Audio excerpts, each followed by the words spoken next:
It's full disclosure presented by Exclusion. And today I'm excited. I've got Paige Insalaco, VP and CFO at National Education Partners. Paige, I really appreciate you joining me on this Friday afternoon. Glad to be here, Jordan. Thanks for having me.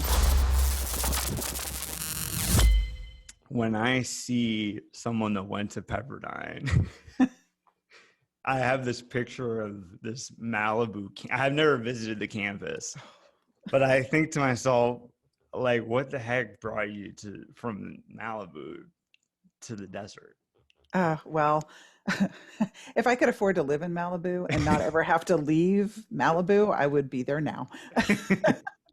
I Honestly, loved love Pepperdine. it. I mean, it was a dream. It really was. It was everything I hoped it would be when I picked Pepperdine because I stepped foot on the campus when I was doing my college visits way long ago, and it is just like it's like magical. And Yeah. I remember my first weekend there, like they like there's a bonfire on the beach, and we all ran out of out of our dorms to go hang out on the beach, and it was like this is just like in the movies. Uh, but driving from Malibu to downtown LA on PCH in the summer, I mean, it It's like an hour and beautiful, a but half. oh God, yeah. So, and I'm not originally from LA, so that wasn't a dream to live in LA. Yeah. So I ended up starting my career in Orange County, which was kind of a compromise. I'd gotten married, and that was our compromise is to Okay. move to Orange County. And I started with Deloitte, and then transferred to the Phoenix office at Deloitte. And So many, I mean, a lot of people that start in Big Four, end up having great careers because you're working really hard. It's great training, you meet a lot of people. But I wanted to get into, becoming CFO, um, growing into the career that you've had. There are always defining moments along the way that are pivotal. Is there anything in particular that comes to mind that's just pushed you to achieve at such a high level? well, I think for me, first of all, I've always wanted to be an accountant since like eighth grade. My dad started out as a CPA, and he was the CEO of a company.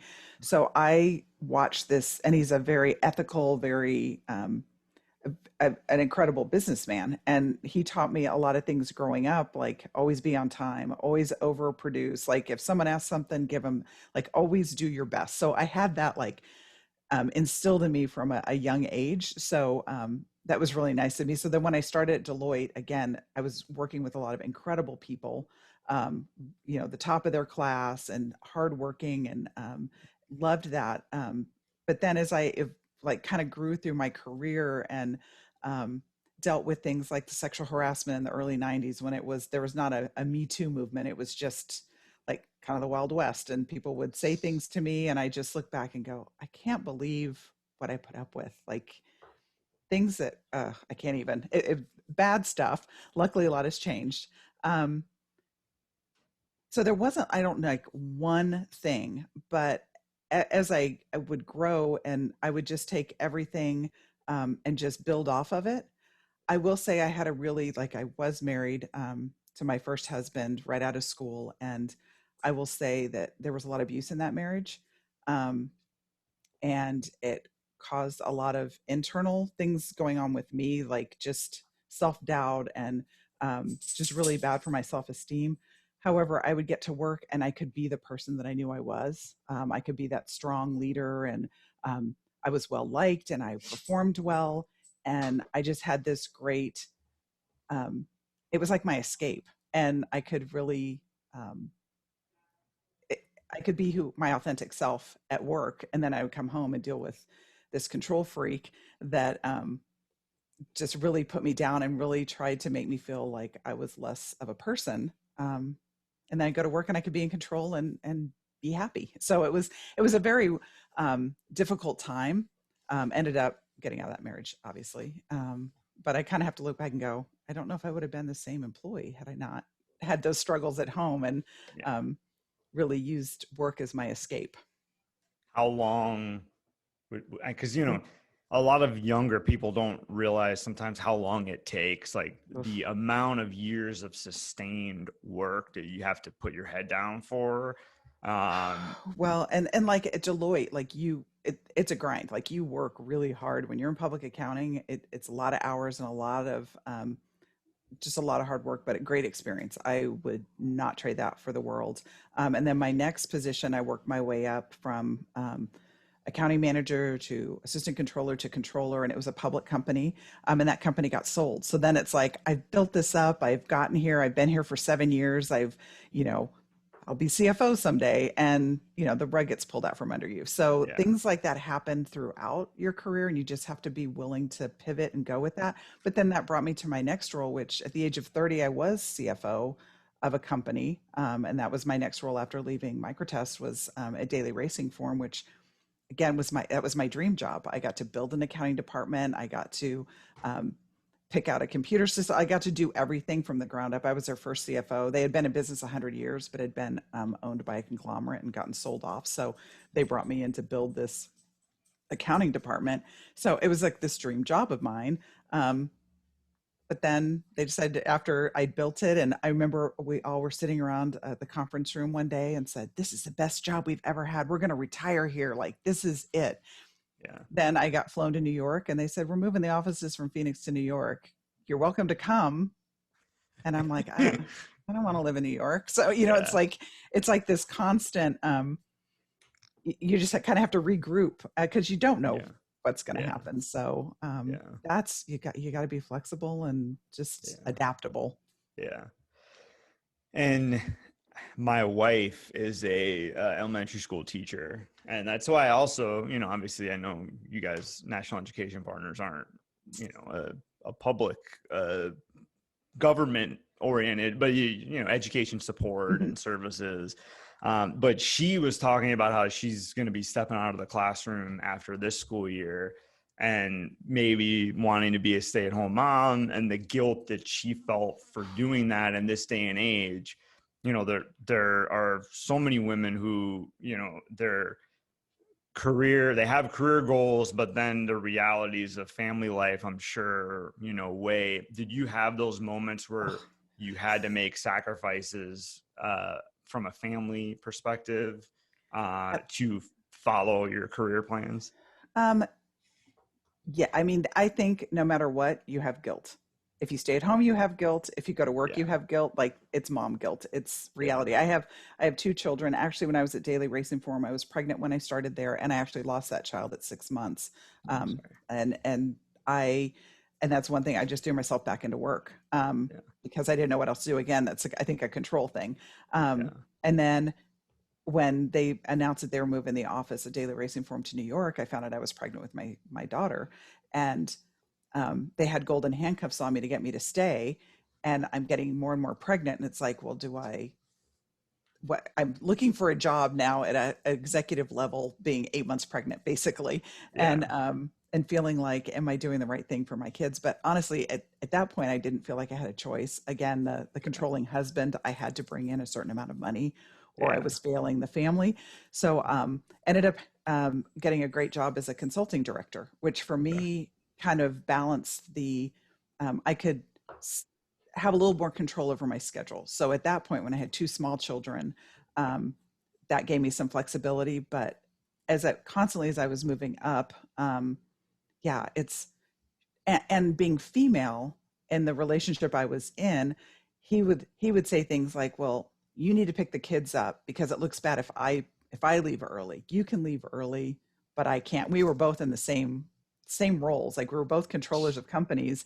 And so Yeah. I was dealing with like at 5 o'clock, I have to leave. And I don't know how many times where I'd pull up to daycare and there'd be my kids sitting there in the front, like the last two kids there. And it's like 6:05. I'm 5 minutes late picking them up. And just that, like, oh God, I'm the worst mom ever. And, Yeah. and yeah, you're bringing back really not fun memories. Sorry. Jeez. But no. No, but I mean, that's part of finding a balance. I mean, now my husband now is very much supportive, and my kids are now in college and grad school, so law school. So we made it through that. But yeah, their struggle. It was a struggle the whole time. Like, yeah, constant guilt. I mean, there really isn't. I mean, people have been talking a lot about, women equal pay and all of those things, but in terms of discussion around the nuances of what is still expected of a woman in 2021, even on a subconscious level, you don't really talk about, that dynamic and how it meant we don't have to worry about getting pregnant. Yeah. We take it for granted on some level. And I think even that where he would say and I get it now, like it is acceptable. I won't say it's acceptable.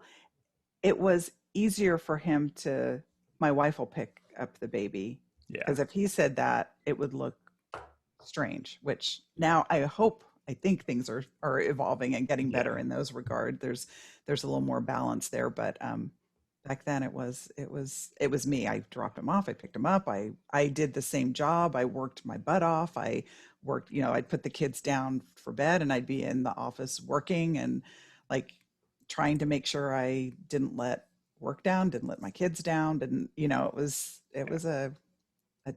feel like life is simplified now that the kids are Yeah. like graduated from high school. Yeah. You could just get to work, right? Right. Well, not easy, but But yeah. you mentioned your dad and the impact that he had, and I think mentorship is talked about a lot, and for me personally, I learned a lot from my dad. He was an entrepreneur, but the biggest thing that he taught me was just me seeing somebody do it and know that opening a business and being successful was a possibility. And a lot of people, if you don't have certain, whether it's leaders or that you can see what they're doing and be like, oh, if this person can work and learn and make it happen, then I can too. And a lot of people, they just don't have that example in their life. How much was your dad's presence important to your growth over the years Oh, I professionally? think it was huge. I think even now, like he's retired, and in fact, yesterday he was speaking. So he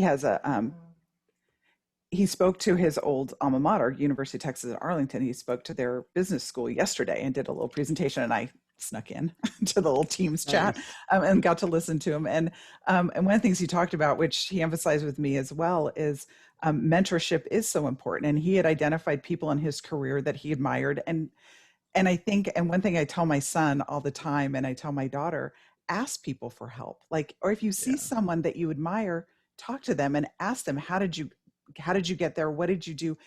Can I use you as a mentor or as a resource? And, sometimes people are reluctant to ask, and people who've gotten to a certain level want to help.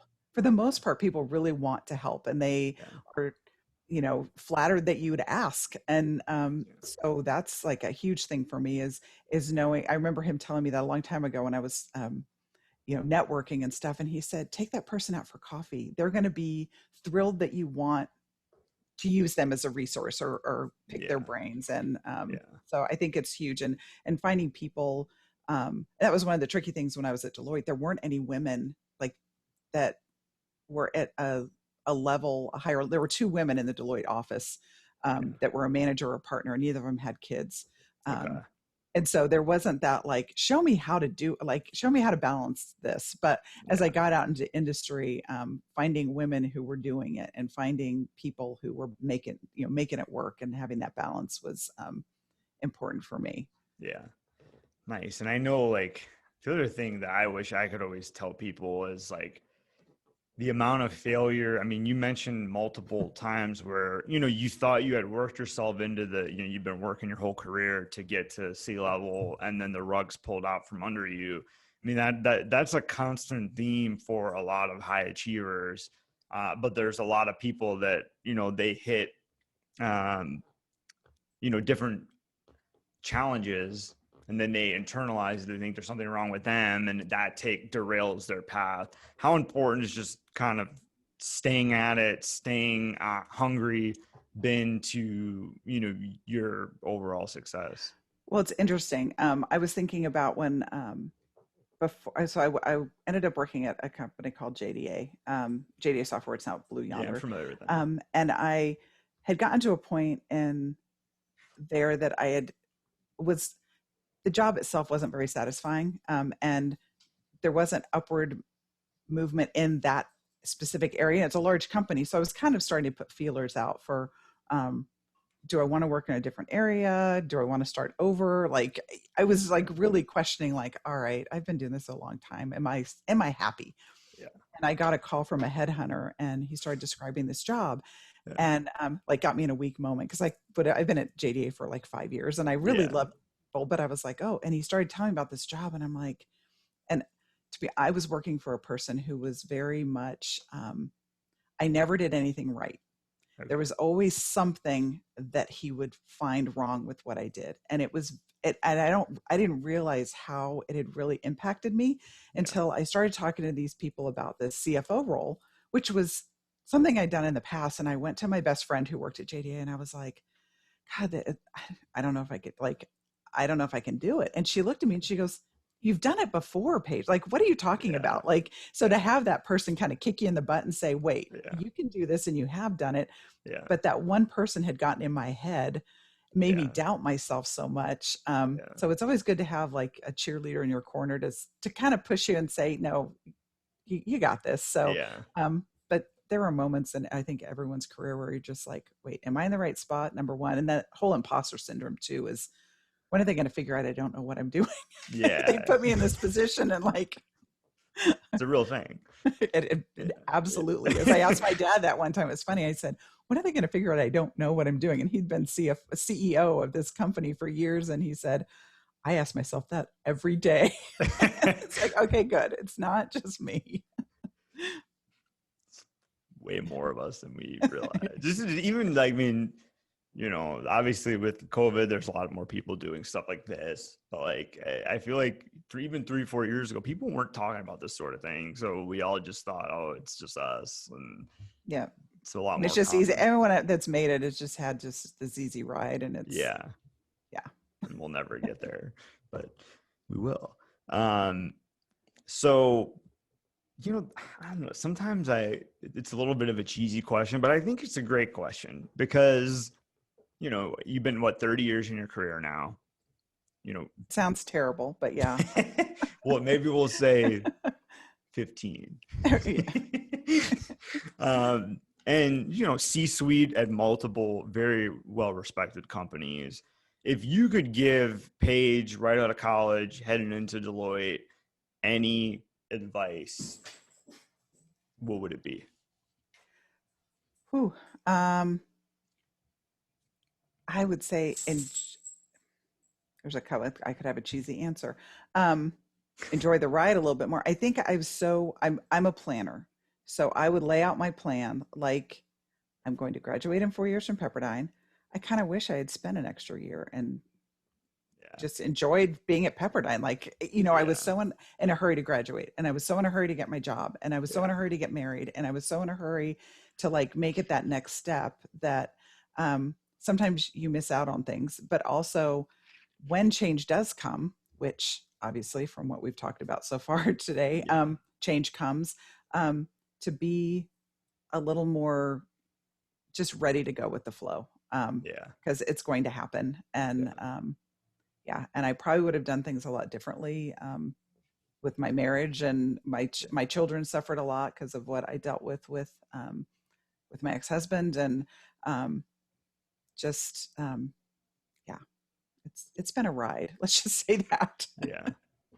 I know we talked about it earlier, but you mentioned kind of the Me Too movement and a lot more visibility around, a lot of the harassment things that have been going on in the workplace for years, and the discrimination. Do you feel like women can now make more informed, empowering decisions, not only career-wise, but professionally because of it? I think so. I think that's one thing that, and I wish I had a stronger voice. And maybe that's one thing I tell myself is speak up more. I was non-confrontational. And back then it really wasn't, there was fear that I would get fired if I said something. And luckily when I started my career at Deloitte, it was very much, I had this peer group of about 30 people in my start group. We all made the same amount of money. It was 50-50 men, women. Like there wasn't Yeah. that. When I got into industry, that's when I really started seeing it. And that's where I didn't say anything. Like I would walk into the CFO's office and say, "Can I ask you a question?" And he'd say, as long as you wear that skirt, you can ask me anything you want, honey." And I'd be like, "Okay." And I'd ask him the question and leave and go, "Oh, what a jerk." Jeez. And, Yeah. just stuff like that that would happen. And I mean, I could tell you just stories that, I wouldn't say them. Like I couldn't Yeah. even tell my dad some of the things that went on there, but Yeah. I never, I mean, I did stand up for myself with my direct supervisor when he really um, basically told me he wanted to jump me on one day and one occasion, like brought me into his office. And that's where I left, cried, told my husband about it. He told me I needed to quit my job. And I came back and said, I'm not going to quit. I like my job. And Yeah. this guy's a jerk. And I went to him and said, "Don't ever talk to me that way again." Yeah. Um, but I wish I had had that strength to say it more often and say, "Don't talk to me that way," or "That's not funny." But I Yeah. didn't. I just kind of went along with it because I was one of the few women in upper management position, and I didn't want to rock the boat, and I didn't, I it wasn't the thing you did then, Yeah. um, Yeah. for for bad. I won't say for good or bad, but for bad. It was Yeah. No, it for was bad. toxic. I Yeah. mean, Must have been also just a horrible feeling because oh the opportunity cost of, when you care about your career as much as you have, yeah, you don't want that to be what you're known for around the workplace, I'm sure. yeah. And jeopardizing that is just, where And I you've gotten is just and I think rough. in that environment, you always feel like you've got to work that much harder to Yeah. prove you're not just there because you wore that nice skirt and he likes you in the skirt. Like I had to be better than I felt like, at least this is me. I felt like I had to be better than anyone else. And Yeah. I did have to overperform and make it to where like, well, of course she's where she is because she's a badass, not because she Yeah. looks good and because she's this or that. It's because she's a really good worker, really good controller. And so that kind of drove me for a Yeah. long time. Interesting. Yeah, I know we see like in our business, even in sales, like, there is a stereotype of, oh, a pretty girl is going to get the male buyer's attention. And, but most of the best reps that I've worked with in my career have been females. Maybe that was a coincidence that, some of them appearance wise look good, but they were just the sharpest, hardest working people at the office. And that's why. Yeah. So I think a lot of times it's a detriment to be good looking and you make up for it by proving that you're not just good looking. what would you say to the advantage of starting Big Four? Would you do that again? Absolutely. And that's when I talk to accounting majors that are in college and new starting their career. I encourage them, if it's not Big Four, to go into public accounting Okay, as yeah, like maybe those first couple of years, just because like for me, I learned it gave you such an exposure to so many different industries, management types, company style, like just everything. And there's not many places and many jobs where as a 22-year-old or 23-year-old, you're walking into the CFO's office saying, "Oh, why did your business perform the way it did last quarter? Like, tell me about it." Like, you just don't get those opportunities. So I think yeah, for me, it was a great opportunity to kind of hone skills that you wouldn't get at that young of an age and just exposure to so many different industries and so many different companies. It was awesome. yeah. And I Awesome. worked really hard. Oh yeah, the from what I've seen, that stereotype is true. Like you're working Absolutely. 40 hours is not enough, not an option. No, no, no, no. So I know, I'm familiar with National Education Partners. It's, enrollment, marketing, admin, ops support for educational institutions. I know you guys have a podcast, which I caught a few of them that were posted on the website. Um, Anything exciting going on there that you want to highlight or personal projects? Just I've only. It's funny. I started there in June, so Okay. I interviewed remote. Like I met everybody remote. I've never walked into the office. I've never met anyone in person. So I will say it's been such a Yeah. blessing. It's a great great environment, great culture, and we service national university, Okay. which is in San Diego, Okay. and North Nice. Central University, which is all online, and then Okay. City University of Seattle. Okay. So Nice. working with all of them, and right now we're just really trying to build a really solid set of processes and service our customers and lower the cost of education. So that's Yeah. one of the big goals of both NEP and National University System is to keep the costs as low as possible to take care of our students. And I'm loving this company and the industry we're in. So Nice. Yeah. We've had so many instances of, I mean, most of the people that we've placed over the last, they like never met us in person, never met any, and still haven't. And so we had to have multiple conversations with like, we did like candidates like nervous, like, is like, they're going to put in their notice and they're calling us like, is this real? Like, are you sure that this is real? Because never in my career have I ever taken a job without meeting anybody. It's crazy it's, that that's, and I think I ended up meeting about 18 people virtually over the course of my interviewing. And it took a long time because you'd yeah, meet with someone, then it'd be like a week, and then you meet, instead of like going in a day and just meeting back to back to back, they yeah, just would. So it was a little nerve-wracking and a little but every time I meet another person, I'd be like, okay, it just kept reinforcing what I was thinking, yeah, like I like the culture, I like what I'm seeing. And so it's been good, but it's been interesting. yeah. I mean, And I got my figure. dogs as coworkers now too, so that's kind of a plus, but they've been running around the background.